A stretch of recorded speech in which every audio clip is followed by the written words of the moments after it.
আপনারটাও ভেজাল। বুঝি তো এটা বাবাজি কি করে দুধ বাবা? এটাও ফ্রিজিয়ান।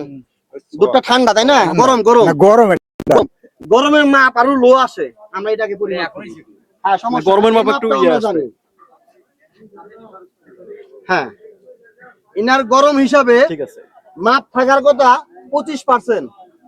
কত থাকার কথা? 25%। এটা আসছে 20%। 100% পিওর না। আপনি অপেক্ষা করেন। আর কোনটা আছে আপনার বাবা? এটাও 100% না এটা তো বাবারই এটা কি ঠান্ডা? এটা আপনার? এটা ভাইয়ের তাই না? আচ্ছা আচ্ছা এটা একটু পরিমাপ করি। ওইটাও 20% আছে, ওইটাও লো কোয়ালিটি। আমার হাটের মানুষ কি এমনি এত ফোন করে? ওনারা অনেক কষ্টে আছে মনে হয়। আলহামদুলিল্লাহ আমরা বিজয় পেয়ে গেছি।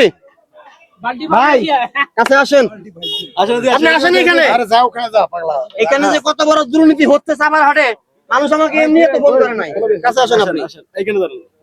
সবাই লক্ষ্য রাখবেন, উপস্থিত গণমান্য যারা আছেন দেখেন মাপটা দেখেন। ভাইরা কত দেখা যায় মাপ?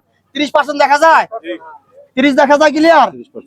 তারা হরা করবো না, ক্লিয়ার? পিছাও এখন তুমি। এটা 30%। এই ভাইয়ের গাভীর দুধ 100% ভালো। আপনারটাও ভেজাল। এখন আমি আপনাকে বুঝিয়ে দিব